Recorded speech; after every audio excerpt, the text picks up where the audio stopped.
Shields up, Iron Breakers. Rurikhan here coming at you with another video. Welcome back to Monster Hunter Rise, and today I'm going to be bringing you my Elemental Damage Builds Special. And what exactly does that mean? Well, it means I cooked up 5 different elemental damage builds, one for each of the elements, and I'm going to be sharing those with you guys. Now, with the Sword and Shield being my second favorite weapon in Monster Hunter, these builds were designed for the Sword and Shield.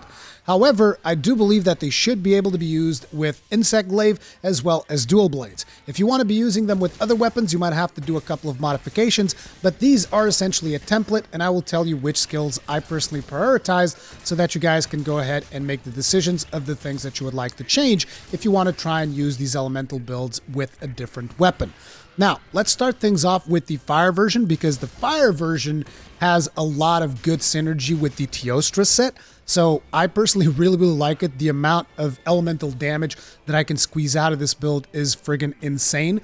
But it is also important to mention that, you know, when you're dealing with elemental damage, you have to pay close attention to the monster's hit zones and make sure that you are hitting the right spots and that you have the right element and that that specific zone is actually significantly weak towards the element that you are using. So make sure to check out your hunter's notes, you know, check out what each monster is weak to and the very specific zones in which the element is most efficient. Because, you know, if you're hitting something that's got like 5 weakness to your element, you're not going to have a good time. Okay, you might as well just go after raw, because, you know, even though elemental damage is slightly better in Rise, in my opinion, I feel like it's still not there. They still need to do a little bit more work, because I think that 90% of the players are still going to be going after the sheer raw damage, and I don't blame them, because, you know, it almost feels like Capcom makes elemental damage hard to use, and I really don't understand why, because it is the way that I personally prefer to play. But anyway, let's go ahead and take a look at our Fire build. And starting things off with the weapon, we have the Blazing Falcon. The Blazing Falcon is Rathalos Sword and Shield, so you replace this with Rathalos Dual Blades or Rathalos' Insect Glaive, and you should be able to do the exact same build. It's got really good raw damage, it's got 33 fire damage, and it's got no affinity. When it comes to the Rampage skill, we're going to be going for Element Exploit. It pretty much speaks for itself. But in weapons that do not have Element Exploit or like a unique skill, I'm probably going to be going for increasing their raw damage, because increasing their elemental damage, in my opinion, is... You know, I like elemental damage. I really do. And I wish elemental damage was better, but it's not. So I want to make sure that these builds are usable, as opposed to just like, oh man, look at how much elemental damage it deals. It's like, yeah, but it still plays second fiddle to a raw damage build, right? So that's kind of like the idea. So we got Element Exploit on the Rampage skill for the Fire version. Let's take a look at the armor set. And in here we have the Kaiser Crown, Vikemail S, Kaiser Vambraces, Kaiser Coil, Kodachi Greaves. So as you can see, we're going pretty hard on the Kaiser here. That is because, you know, these parts just come with a lot of critical eye and stuff like that. But on top of it, they also give you Teostra's Blessing. And Teostra's Blessing is going to increase our fire damage by 10%, or our fire attack by 10%, however you want to look at it. Now let's take a look at the decorations in this build. On the Kaiser Crown, we're going to be putting in a Blaze Jewel. On the Vikemail S, we got a Critical Element Jewel and a Critical Jewel and a Blaze Jewel. On the Kaiser Vambraces, we have another Critical Element Jewel. On the Kaiser Coil, another Critical Element Jewel. On the Kodachi Greaves, we have a Tenderizer Deco as well as a Blaze Jewel. And on the Talisman, the only thing that you really need when it comes to a Talisman is to have a Talisman that has 2 Tier 2 slots, which by now most of you should have one of these. But if you have one of those that also on top comes with good skills, then you'll want to use that. If you don't have one, then try to find like a Talisman that has Weakness Exploit and a Tier 2 slot, because that is enough to get you 2 Weakness Exploit, and that is kind of like what we want to get out of this particular Talisman. Now me, I was lucky enough to have a Talisman that has 2 Slugger and 2 Tier 2 slots, which for Sword and Shield is actually really good, because it gives us 2 bonus Slugger on top of everything else that we're getting with this build, and that is pretty damn juicy. Now, let's take a look at the finalized build, and you can see we have Critical Eye level 7, Critical Boost level 3, Weakness Exploit level 3, Critical Element level 3, Fire Attack level 3, Slugger level 2, Hunger Resistance level 2, I believe that comes from our Charm, and Teostra's Blessing level 2, as well as 1 point in Constitution, but that doesn't really matter. So as you can see, there's a lot of damage being squeezed out of this weapon.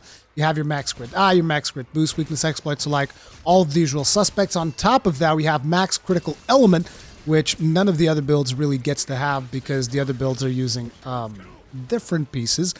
We also only have 3 fire attack, and by the way, if you're bringing this build to multiplayer, you probably want to sacrifice one of those blaze jewels for a brace jewel to make sure that you're not getting staggered to high heaven, because it's probably going to happen, particularly if there's a longsword user in your party. And this is not just me hazing on longsword users, you know, because hunting horn users will also smash your face in if you don't have a brace jewel. So, you know, longsword, friggin' hunting horn, or even dual blades, they're gonna be a nightmare for you if you don't have a brace jewel in multiplayer. But yeah, so if you want to adapt this to another weapon and you need to like sacrifice skills, the ones that I would start by sacrificing would be critical element, and after critical element I would start sacrificing critical boost. You still want to make sure that you crit at least, and it would be good if you could still have the Kaiser Van Braces and Kaiser Coil, because those are increasing your fire damage by 10%. So just keep that in mind. But again, if you want to sacrifice anything, I'd start by critical element, and after that I'd go after critical boost. But those are still important skills, so keep that in mind. Anyway, that's the fire version. Now for the water and ice version, we're going to be using the same template. The only thing that's really going to change in this particular build is which elemental jewels you are using. So if you're using the ice version, obviously you want to have frost decorations. If you are using the water version, you want to have stream decorations. Those are the only things that change. So I'm going to be showing you guys the ice version of the build first. Now, if you were to use this with a water type weapon, the one that I would use is Mizutsune's. So in the case of the sword and shield, it will be Karenawi Ugi. And that gives us a bunch of raw damage. It's got 190. You see 198 in mine because I'm using the attack boost rampage skill, because it has attack boost 3 versus affinity boost 2 or water boost 2. So I just went for additional raw damage. But yeah, it's got decent affinity. It's got water damage of 19.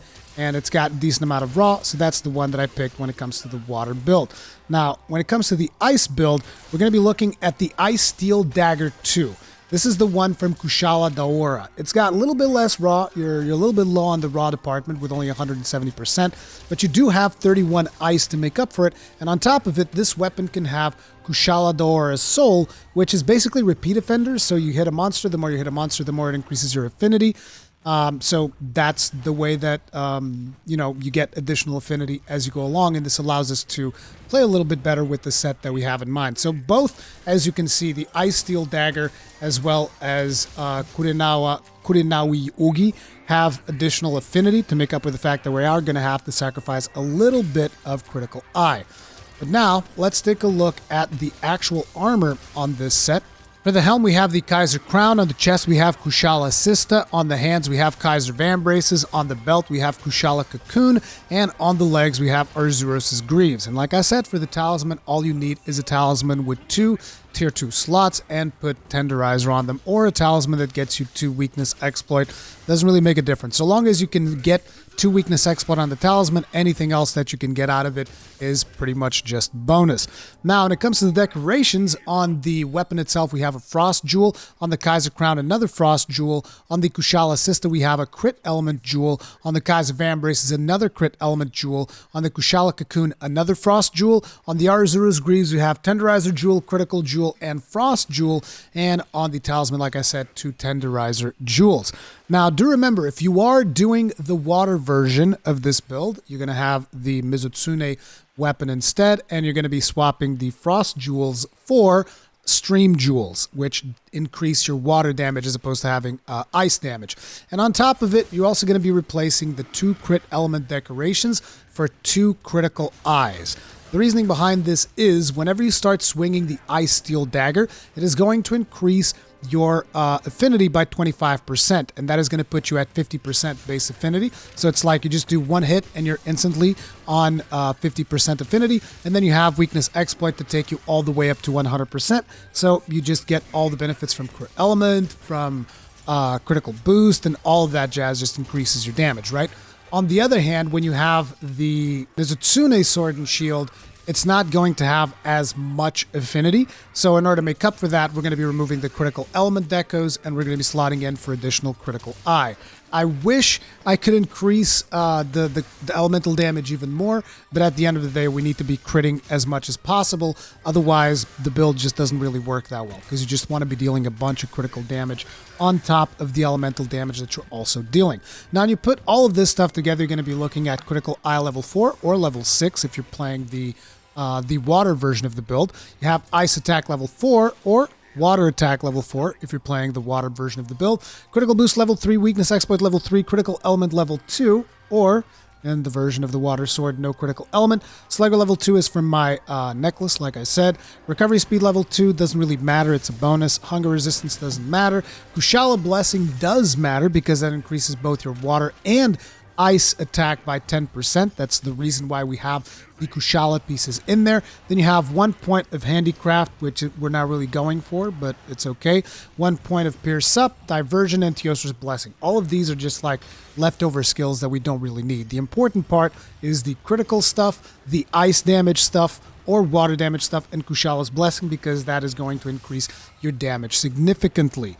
Now, if you want to adapt this for other builds, once again, like I said, in the case of the Kushala assist, I'd start by removing a little bit of the critical element in the case of the ice version of the build, and you can put in whatever skill you want for a different weapon. Like I said, in terms of Dual Blades and Insect Glaive, I don't think you have to change anything, but you know. And if you want to remove some more stuff, you can remove 1 critical boost. If you're playing multiplayer, get rid of 1 ice attack in order to get 1 point of brace. Otherwise, you're going to regret not having that point of brace. But that is the ice and water versions of the build. Now, the next template is going to be for Thunder and Dragon. And for the Thunder version of the build, I'm going to be using the Despot's Crookbolt. That's Zinogre's Sword and Shield because it's got really good raw, it's got a decent amount of Thunder, and it still has two Tier 1 slots. The Rampage skill that I put on this is Attack Boost 2. You can go for Thunder Boost 2 or Anti-Aquatic Species. To be honest, in this particular weapon, it doesn't really make that big of a difference. Like I said, I just try to make up for the fact that the game still heavily favors regular raw damage as opposed to just elemental damage. Now, if you're going for the Dragon version of the build, we're going to be using the Secta Uno Black. And that's got 190 raw damage. It's got Dragon 24. It's got really good slots with a Tier 3 and a Tier 1. And when it comes to its Rampage slots, we have Element Exploit, which is really, really good. I wish more weapons had Element Exploit, but you know, not everything can be perfect, right? But that is the weapon that I would pick for the Dragon version of the build, and that is going to be the version that I will show you right now when it comes to the armor. So once again, on the helm, not surprisingly at all, the Kaiser Crown. On the chest, we have Vikemail S, because there's not really an armor that benefits our thunder damage or dragon damage all that much, like a skill that we have from Kushala Daora, you know, that increases your ice and water attack by 10%, or even Teostra's Blessing that increases blast and fire by 10%. There's no such thing for Thunder or Dragon, which is why this build is a little bit different from the other ones. But this build can actually be used for any elemental template because it doesn't use those Elder Dragon armors. So this can actually be even more flexible than some of the other builds that you guys have seen in the video so far. Anyway, on the hands we have the Kaiser Van Braces, on the belt we have Chrome Metal Coil, and on the legs we have Kodachi Greaves S. Once again, when it comes to the talisman, all you need is a talisman with 2 Tier 2 slots or some kind of combination that gives you 2 weakness exploit, okay? Now, let's take a look at the decorations. On the Secta Uno Black, we're going to be putting a bonus KO jewel. You can put anything else that you want here. I'm just doing it because my charm gives me 1 point KO, and I'm like, well, in this dragon one, I have an additional slot. Why not go all the way? If you are playing with the Thunder version of the build, then you're going to be wanting a Bolt Jewel because the Zinogre weapon has 2 Tier 1 slots. You just put 2 Bolt Jewels in here, and naturally all the Dragon Jewels get replaced by Bolt Jewels. On the Kaiser Crown, we have a Dragon Jewel. On the Vikemail S, we have Expert Jewel, Critical Jewel, and Dragon Jewel. Kaiser Van Braces Tenderizer Jewel, Chrome Metal Coil, 2 Crit Element Jewels, and a Dragon Jewel. Kodachi Greaves, another Crit Element Jewel, and a Dragon Jewel. And on the charm, we're working with 2 Tenderizer decorations. You put all this stuff together and you got Critical Eye level 7, Dragon Attack level 5, Critical Boost level 3, Weakness Exploit level 3, Critical Element level 3, Slugger level 3, and good God, it's so satisfying. Once again, do keep in mind if you want to replace any of these skills, the first thing that I would remove would be the critical element to make room for any kind of comfort skills that you might want for other weapons. If you are playing in multiplayer, get rid of one dragon attack in favor of a brace decoration. You can thank me later. But other than that, them are the builds. And personally, I think they're really fun to play, and it's fun to, deal elemental damage, at least personally I think so. I always like the idea of changing the element of my weapon based around the monster that I'm fighting, even if in some situations, most situations the monsters actually favor raw damage. But at least it's an exercise for, in the eventuality that Capcom feels like, hey, you know what, let's actually make elemental damage matters, because otherwise it's mostly just a little bit of sword and shield, a little bit of dual blades here and there. Because dual blades, I definitely think you should stick with elemental, but other weapons, raw is still kind of like king, but it is what it is. If you guys enjoyed this video, then leave it a like. If you did not enjoy this video, hit it up with a dislike, because feedback is important. Thank you all very much for watching. Subscribe for more if you enjoy my Monster Hunter content, and I'll see you guys in the next one. Stay strong, stay safe, peace out.